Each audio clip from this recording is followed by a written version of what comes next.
So guys, in this video we are going to see the burp suit intruder. You can see this is the section of burp suit intruder, and what you can do with this burp suit intruder is you can brute force this request. So you can see the target and you can see the positions. So this is the basic example they have given, and the payload positions you need to define which parts of the request you need to brute force. So you can see there are some values between this dollar or so. This is the, suppose let's think this is a dollar sign. So you can see this in this dollar signs there is a value in the green color like p1 value and p2 value. So these are the positions values, and what you can do is you need to set some variables you need to brute force. Suppose if I want to brute force the cookie, I will set the content of the cookie to this dollar variables.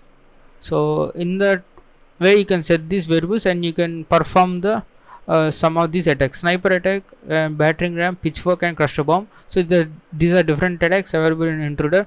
This sniper attack gives the 1:n n attacks. That means if you go into payload, you need to add the usernames or the passwords you need to brute force, or the data you need to replace in these variables. So if I say admin, I want to say admin, and I can add this list. So I can add the list in this payloads, and this sniper is like 1:n. It will check all the combinations, and this battering ram is like 1:1, 1 at a time, and then it will not check 1:n. So in that way, these are for payloads. Only one payload. If you have multiple sets of payloads, you can use this pitchfork or cluster bomb. Okay, we will see with an example so that you will get a clear understanding. First, my metasploitable 2 is running on the IP address 192.168.0.101. So as you can see, metasploitable 2, and this we need to go into this damned vulnerable web application. So I have already logged in. I click on logout. So the password admin, username is admin, and the password is password. So after you log in, you can solve some exercises. Now in this video we are going to solve the brute force exercise in order to demonstrate the burp suit intruder. I have already set my proxy to burp, and there is a username and the password. Let me type admin and admin. If I type enter, it says username or password incorrect, and you can see in the URL it is sending the parameters username is equals to admin and password is equals to admin. So what we are going to do is we need to send it to intruder. So how do we send this? Means click on this proxy and go to HTTP history, and you can see the latest request is this one. This get request using this username admin and the password is called admin. It says now let us take a look at this response. It says okay, but it says error. So what we are going to do is right click on this, send to intruder. Now you can see intruder is writing in the orange. Now click on this 2. So there is a new tab has been opened for our request. You can see the positions. So this burp suit has already identified some positions for you.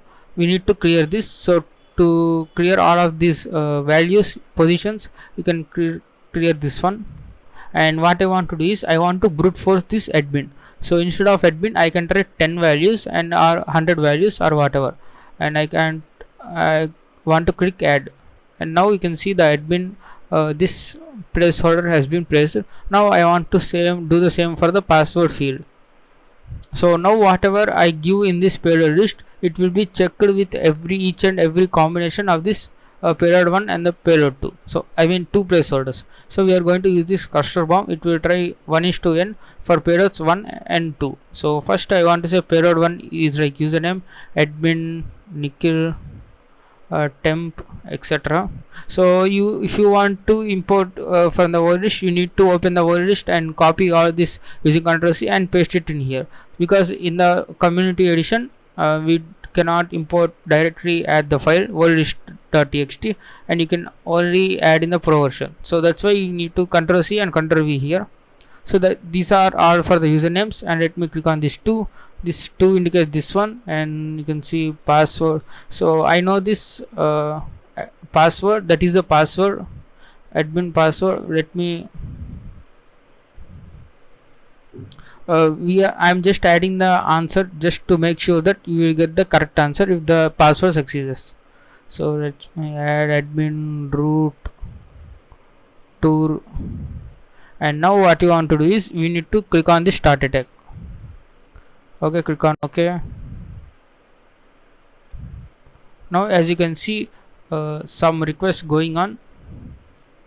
So as you can see, first the payload 1 and payload 2 has been executed all the combinations in a possible way. You can see this one. First it tries with null session, the default one, admin, and as you can see second one is admin password, which we got the length 4948 bytes. Right now if you click on this remaining one, the actual password is admin and the password, but for remaining all the request it's failed, but we got some response. Let us take a look at this response. It says 200 OK, and we get the error that is login failed. You can see username or password incorrect. So if you think like all these items are failed because they have the same length, so this HTML page will be given to you whenever the username or password is incorrect, right? Because I type Nikhil and temp and all these are failures, and I get the same HTML length content because the HTML page is the same. So if you type anything admin and blah blah blah, and you get the same page, and the length of that page will be the same, it's 4882. But you can see there is one response that have the length different, because if we log in the details can change, right? Because the logged in page and the error page are not same. You can see here username, welcome to the password protected area admin. So that is our required password. You can adjust, you can directly get this corrected username and the password using this length. Click on this length to sort it in the increasing order, and click on again to sort it in decreasing order. You can see the highest bytes will be displayed first. So I think you understood this one. Let me try with admin and password. So as you can see, welcome to the password protected area admin, which is different than previous error message which says that username or password incorrect. So this is how you use the intruder. You can also do the SQL injection in place of these usernames, but we will see them in the web application pen testing section. No need to worry about that. This is the basic overview of intruder. In any request, if you want to brute force any of this parameter, you can use intruder. All you need to do is first capture the request and then send it to intruder, and then put the positions as you like, and then set the payloads and just start attack. So I recommend you use the cluster bomb if you have 2 payloads, or sniper for the 1 payload. So that's all about this video. I hope you have understood.